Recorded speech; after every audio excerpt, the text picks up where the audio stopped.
અમદાવાદમાં પણ એએમસી આરોગ્ય વિભાગ સક્રિય થયું છે। કાલુપુર જીવરાજ પાર્કના 8 સ્થળોએ તપાસ હાથ ધરવામાં આવી છે।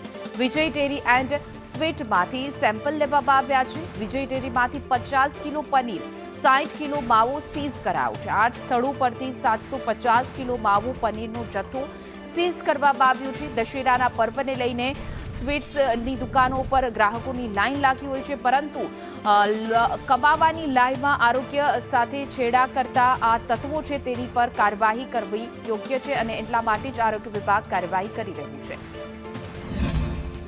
દિવાળીનો પર્વ આવી રહ્યો છે ને આવા સમયે જ આ તહેવારમાં સૌથી વધારે માવા અને પનીરની જે આઈટમો હોય છે ને તેમાંથી બનતી વસ્તુઓ જે છે તેનું વેચાણ થતું હોય છે, જેને લઈને હવે ચેકિંગ અત્યારથી જ શરૂ કરવામાં આવ્યું છે। અમદાવાદ મહાનગરપાલિકાના આરોગ્ય વિભાગ દ્વારા ગઈકાલે અલગ અલગ 8 સ્થળો એવા છે કે જ્યાંથી મીઠો માવો હોય કે પછી પનીર અને ચીઝનો જથ્થો જે છે લગભગ 750 કિલો જેટલો જથ્થો તેમના દ્વારા સીઝ કરવામાં આવ્યો છે અને તમામ જગ્યાએથી સેમ્પલ લેવાની કામગીરી છે તે કરવામાં આવી છે। જીવરાજ 4 રસ્તાથી નજીક આવેલ વિજય ડેરી એન્ડ સ્વીટ્સ છે ત્યાં પણ ગઈકાલે આરોગ્ય વિભાગ દ્વારા તપાસ હાથ ધરવામાં આવી હતી અને 50 કિલો જેટલું પનીર તો 60 કિલો જેટલો મીઠો માવો જે છે તે વેચાણ અર્થે સીઝ કરવામાં આવ્યો છે અને સેમ્પલ લઈ અને હાલ કોર્પોરેશનની જે લેબોરેટરી છે તેમાં તપાસ માટે થઈ અને આ સેમ્પલ જે છે તે મોકલવામાં આવ્યા છે અને જો આગામી સમયમાં બિન આરોગ્યપ્રદ જણાશે તો તેની સામે કોર્પોરેશન દ્વારા કડક કાર્યવાહી હાથ ધરવામાં આવશે।